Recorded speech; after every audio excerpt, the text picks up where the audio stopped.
Hello, vlog number 2, or 2 as the French would say it. um, so yeah, it was the last weekend I didn't get to go to the medieval fair. That was a big bummer. So I just worked in the garden, trying to get the backyard back under control because with being gone, it just grew so much. So I've been working on that, and then Sunday, it's also been it was super hot last weekend. And so there was an association fair where all of the clubs have their booth, and you can go learn about all the different clubs in town and in the area. And it was like 97 degrees, and I just couldn't bring myself to go. I just didn't want to walk in that kind of heat. So yeah, just more yard work, cleaning, prepping the guest room for friends who are coming next week. And then Monday was my birthday. So that was, almost a non-event because, I don't have any close friends or family here, but I did have a couple of my neighbors over. And so I spent all day just taking my time, setting a nice table in the garden and doing some cooking, and then I made several trips to the grocery store since I was walking and carrying back what I bought. So built up, a supply of wine and cheese and little noshy bits for having appetizers with drinks. So that was really nice. And we sat outside until the stars came out, and it was a really beautiful night, really nice. The heat of the day was hard, but then once the sun started to set, it cooled off quite a bit, which is really definitely changing the feel from summer to fall because the mornings are cool, the evenings are cool. It's still just been pretty warm during the day. And last week was also, I went to the funeral, the mass for Marc Bohan, who is for 30 years, he was a creative director at Dior, the couture fashion house in Paris. And he retired in my town, and I never had the chance to meet him because I've only been here for a year, and my neighbors were, told me they talked to him about me, and I was going to, show him my costume work. And, as someone who studied fashion design, I just really would have loved to have had the chance. So I went to his funeral because, one, I was invited by my neighbor, who was neighbors with Monsieur Bohan, but also just to pay homage to a great fashion icon. And then as an impromptu thing, my neighbor who had invited me also invited me to his house afterward because he participated in the service, and so he had gotten to know some of the people that Monsieur Bohan had worked with at Dior, and so he'd invited them over to his house to sit in the garden and have a drink and talk about, their stories. And at first I felt like an imposter going to that, but my neighbor invited me and it was his house. And so I thought, I can't miss this opportunity. If I have a reason to go, and he invited me, so I had a reason. And so I went, and it was amazing to sit amongst those people and hear the stories and just, just listen, really. But I did talk to a couple of people about, what I'm doing, because the church was just right down the block from me. So we walked from the church past my house to my friend's house. And he pointed out, oh, that's Lisa's house. And they were like, oh, wow, it's so French because it's so big. And so they talked a little bit about my story and what I'm doing. And I made a couple of connections there. And so we'll see. Still not sure what to do with a connection like that. How do you take advantage of it? Not sure. I might just start by asking her, how can you help me? I'm not even sure what to ask. So we'll see. But then if you follow me on Instagram, you saw that I had a post in my stories about, I just really had a hard day on Friday. It was, I still don't have my French driver's license, as I said before. So I went for a practice driving session because I'm scheduled for my test this Wednesday. And it was like immediately as soon as I got behind the wheel, she just kept saying all the things I was doing wrong. And after about 10 minutes, I just like had said, little tears started streaming down my face. And then like 5 minutes later, I was like, I'm sorry, I have to pull over. I just have to pull over for a minute. And I pulled into a little parking spot, and I just started just bawling. And she gave me a tissue, and she's like, what is it? And I'm like, it's just really too much. Like trying to remember all of the rules. It's a car that I don't drive normally. She's speaking to me, telling me what I'm doing wrong, telling me what to do next. And then I've got all this pressure on myself because it was the first time since I was 16 years old. So 40 years, I have had a driver's license. I have been free to get behind the wheel of a car. And it's the first time in 40 years that I haven't. And I have friends coming next week, and I can't drive my car to take them to go see stuff and to take stuff to, my normal trip to the dump, things like that. And it was just all too much. And so I just like tried to cry it out, but I spent the rest of the drive with tears just streaming down my face. It felt a little bit like when I would go into my master's thesis advisor's office and talk about my writing. And I would just sit there and listen and nod and cry because it's just hard for me to take criticism, and not because I don't want to hear it, but because I am also very self-critical. And so it's just like, it's always kind of like the final straw when somebody else adds on. So my face is getting blotchy because I'm getting teary-eyed just thinking about it, because it was just so stressful. And so then it just seemed like, everything just, once you're in that state of mind, everything is hard. Everything feels insurmountable. Everything feels like it's not going right. And that's just kind of how the whole rest of the day was, looking at my projects around the house. And, I see other people who bought chateaus at the same time I did in similar circumstances. And they're like already having events and have all these volunteers coming to help. And they've got, they like quickly got through all the bureaucracy of their visa and their business licenses. And I'm just like, well, it hasn't been like that for me. It's been slow, it's been hard.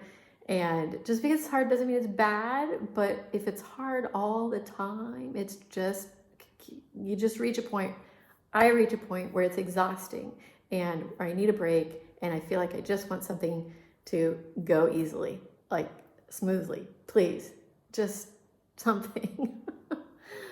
So yeah. And like I had a guy come by on, what day did he come by? Oh, on Thursday I had a roofing guy come by because I've been waiting since June for an estimate on getting my roof repaired before the winter, before the rain of the fall starts, because I have holes in my roof. And when we went up there on Thursday, I could see that with the latest storms we've had, and because the other holes weren't fixed, more holes have opened up. And so he was like, it's okay, it's if the holes had been there for 10 years, then, maybe it would be a problem. But, they just opened up in this last season. So, so this guy that came on Thursday said he should get me an estimate, by within 2 weeks. And I said, well, what about doing the work? And he said, well, January. And I was like, that doesn't help me with fall rain. But I got his name from my neighbor directly across from me because they're getting some repairs done from him. And he said, the roofing guy told me that he's doing those repairs there at the end of October or early November. And he said, possibly if we're just addressing like where the roof tiles have slipped on my main roof on this one side, that maybe he can squeeze that in on the same day that he's doing the repairs across the street, because they're also using the cherry picker for that.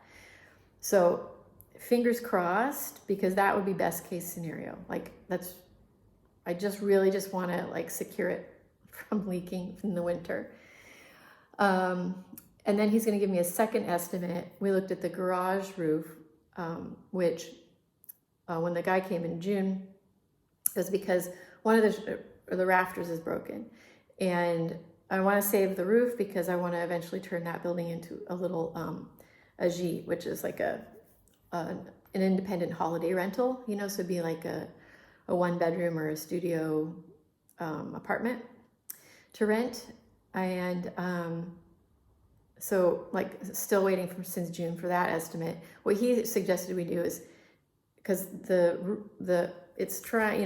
roof goes like this side is on the street, this side is on the garden, and this side had been replaced relatively recently, you know, like within the last 5-10 years, and this side hasn't been. And so then there's a rafter that goes like this that is broken. And so he suggested removing all of the clay tiles on this part of the roof to lighten the load, and then repairing that beam, and then putting the tiles back on and making repairs to tiles get broken when they come off with new horizontal ladding.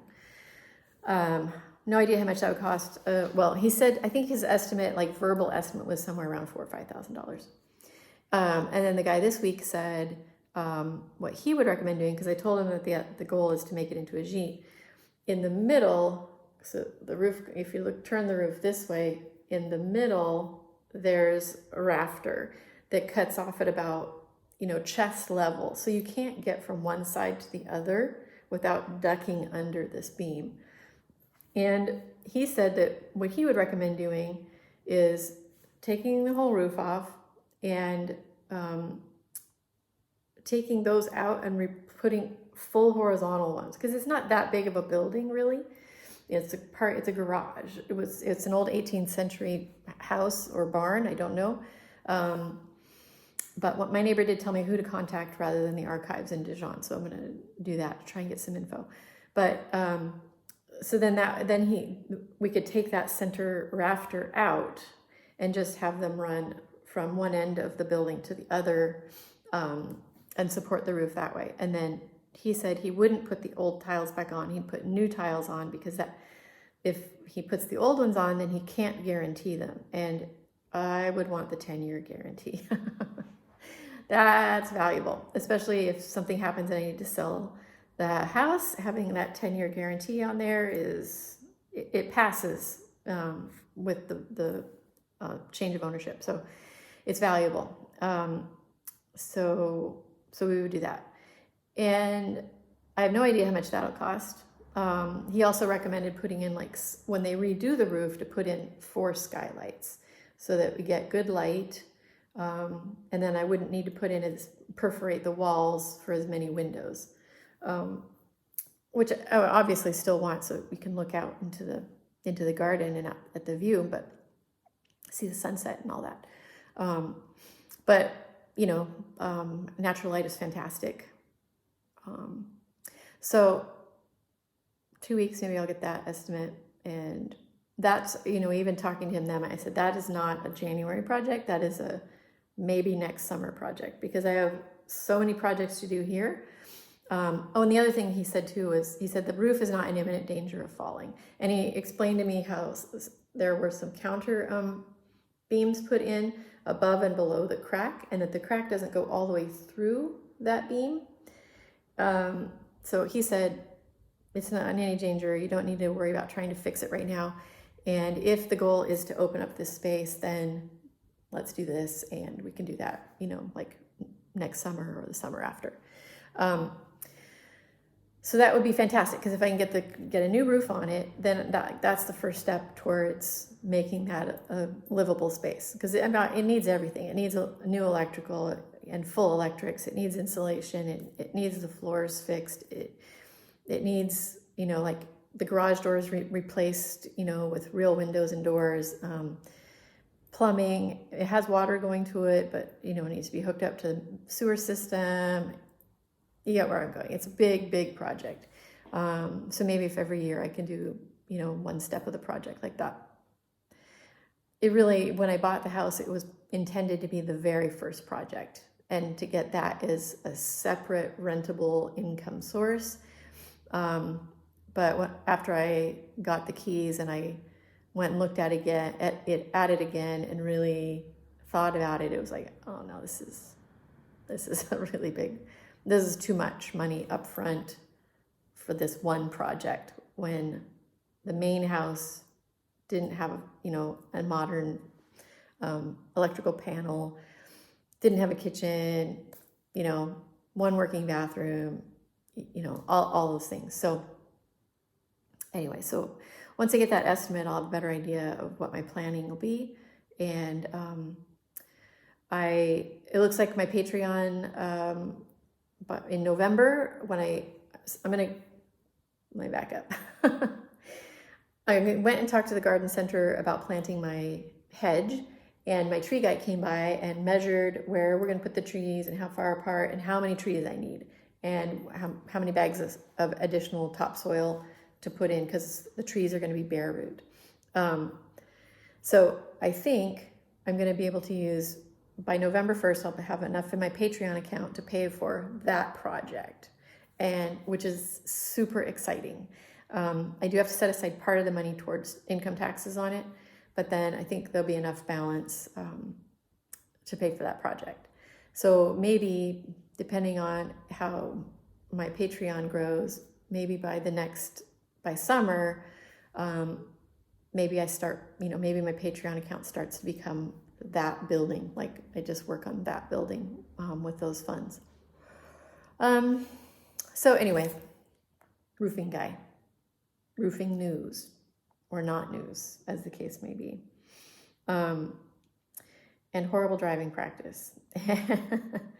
And then later in the day, it ended well because my other neighbors came over for a drink and appetizers again, because it's just been it's felt like a continuation of summer. It's been really super nice, and they've been so welcoming to me and had me over several times, and so it's been nice to start reciprocating with my neighbors and people from the surrounding area, that hospitality. And so we had a really nice evening, and I felt a lot better at the end of the night about my French, which had been another thing earlier in the day that I was like, everything's awful, everything sucks, including my French. And but I felt like there weren't many hitches in the conversation because I wasn't understanding. It was, and I was able to pretty much communicate what I wanted to say. So that made me feel better too. So friendship, nice conversation, and feeling good about my French and watching another beautiful sunset. Like I just ended the day feeling better. I also had a nice, a lot of people reached out on Instagram in response to my post in my stories, and that felt really nice too. It's, bad days come and bad days go, and I know that, and I know that, it'll pass. But I just wanted to be real with my audience about it's not all pretty dresses and fancy houses. It's, there are hard days. There was one night last winter when I cried myself to sleep because I was just so tired of being cold all the time. All day, every day, cold. And I was just so tired of it and uncomfortable. And so it was just like a day like that. So if I have one of those every 6 months, I'm doing great. Considering all the hard things that I'm doing and all the struggle, like that is not bad. That is not a bad life at all. I feel very grateful for the beautiful, fantastic life that I'm building for myself here. It's been better than expected in a lot of ways, and harder in other ways. But it's all part of the package. So happy to be here. And then I also last week was communicating with the factory about my fabric, and I'm waiting.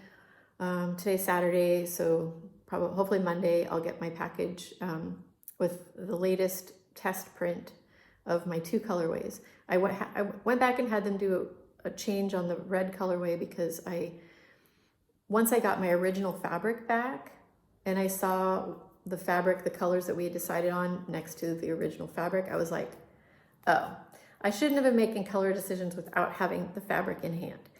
And so I made one more adjustment to the colors, hopefully the last. And then I wanted the blue and the red to work together in case somebody wants to use them together, but also so that they work as a collection. Like I said, I did go to fashion design school, and so that's, you know, one of the ideas is that everything in the collection works together for that season. So this will be my first season, so everything that I produce, I want it to work together in a color story. So if those come back a-okay, no changes, I don't want to make changes, I hope I don't have changes, then I'll be placing my order for my first roll, which will have 25 meters of each color, and I'll be sending samples out to people I hope to wholesale to, and then I'm going to go ahead and retail the rest of it. And so, I mean, that's going to be, if I place the order, you know, next week, that's the 3rd week of September. They probably won't put it into production until mid-October, so maybe I get it by November 1st. And I got my business license November of last year. So 1 year of pre-production to get to launch. So that makes me a little bit anxious because I really had planned on launching, you know, 6-9 months ago. I mean, actually sooner than that, because I arrived in May of 2022. I thought by the end of 2022 I would be, you know, rolling, but no, not rolling. Things take time here. And I also am making it take time because I have a high quality bar. So, and the reason why I bring all that up is because that's a big thing that I'm working on. That's my visa to come here, was to create this business, to make these fabrics, reproducing 18th century French printed textiles. And it's how I plan to support myself starting in 2025. And it's how I plan to pay for renovations on the house. I will have a small bed and breakfast here, and I do plan to use this as an event venue, but that won't be, the income that the house creates won't be enough to live off of, and it won't be enough for big projects. It'll be enough to like buy some furnishings, you know, get party glasses and things, do some maintenance and things like that. I don't expect that it's going to be a source of income for major projects like, you know, converting the garage into a holiday rental or doing a major bathroom remodel or something like that. So that's why these are two important projects. These are my two primary projects, kind of like the two halves of the roof. Together, those things are going to provide, you know, as the French say, you know, earn my bread and take care of the renovations on the house. And yeah, those are the two primary things. I have, you know, my writing that I'm dabbling at, and my sewing, and I won't be working in the garden anymore. Well, I will, because November I'll be planting the trees, and I have some work to do ahead of time. I have a little concrete planter by the wall that was, I don't know, I guess it was a little garden or something. I gotta whack that concrete apart and get that out of the way for planting the trees. And all the leaves are starting to fall, so I've got that in the garden, and then I'm continuing to weed. And if I can get this upper terrace all weeded, then I can start pulling out the gravel to lower the ground level. I'm not quite sure how much gravel was put in there, so I'm just gonna start pulling it out until I get to dirt. So we'll see. Yeah, so, but I won't have to be like cutting the grass and trimming it, and the weeds will stop growing, so it's just a matter of clearing them out. And so that's gonna save a lot of time, because the garden really was taking a lot more time than I expected during the spring and summer. Yeah. So for projects inside the house, wallpaper, and I ordered the new radiators to replace the ones that are cracked in my bedroom, and the TV room. I call it the TV room. So that's four new radiators. Look, dirty fingernails. There's always dirty nail. That's 4 reconditioned radiators because they're the old-fashioned cast iron radiators. So I've ordered those. They're paid for, and then once I know the delivery date, I'll tell my heating guy and get an estimate for him hooking him up. When the radiator company calls me about the delivery, I'm going to be asking them whether or not they're interested in buying the old cracked radiators, because they're in the business of reconditioning. So obviously they always have a need for more radiators. Hopefully they will say yes, and I'll get back some of the money that I spent to buy the new ones, or maybe it'll help cover the cost of the install. And then the radiator that was pulled out of the kitchen to put in the new tall one is currently in the garage, and I'd kind of forgotten about it until I went in there with the roofing guy. So I want to ask my heating guy if that one can go in, because I think the one in my bathroom that's between my bedroom and the TV room, I think that one's broken or was leaking when they turned on the system. So I need to verify with him if that's the case, and whether or not the one that's currently in the garage could replace the one that's in there. So that would be one less that I need to buy. So heating, continuing with the heating project, the wallpaper, continuing with that, and then when my friends come next week, one of the big projects is to pull out, totally gut the small bedroom that has like that little stage set up, where you step up and it's got a little fence thing, and they used to have curtains that were hung down like a little theater, and the ceiling is dropped over there, maybe to make it easier to heat a little alcove area. But I'm going to tear it all out because it's too awkward. You can't fit a queen size bed in that room. You can't fit 2 twins in there. It's just really, it makes it really hard to put bedroom furniture in there. So we're working on pulling all of that out. And then I have a quote to get the electrics done in the 3 rooms that would be for the bed and breakfast. But it's way more than I have the money for. And I asked him about just kind of doing room by room, but he said it's kind of impossible because it's all interconnected. The old wiring is all kind of interconnected. And so if he did that, he would have to completely cut off electrical to a couple of the rooms. And I'm starting to feel like, well, maybe that's just what I have to do, because I need to advance, getting the electricals, work replaced. And I'm pulling the wallpaper off, but I'm not repainting or re-wallpapering because he's going to have to cut the wall to put the wires into the wall. I could just put them on the surface of the wall in the plastic conduit, but if the wall is bare and available to just have it, in the plaster, let's do that. So yeah. I really want to do the electrical this winter. I just don't think I'm going to be able to. I'm also waiting to get the kitchen finished. Since May, I've been waiting to get the countertops and new refrigerator that hasn't been delivered. And the crown molding is still sitting on my dining room floor. And then I complained to them about the lights that they put in. They're not dimmable, and they assumed that I was going to have smart outlets, and I wasn't going to do that yet because I hadn't researched the best options. Anyway, so hopefully we can get that resolved this fall, because it's mid-September and I still don't have a date for when they're going to come and do that. So like cooking for, people to come over, I was just like, I'm not going to use my toaster oven and hot plate. I'm going to use my new oven and cooktop, my range.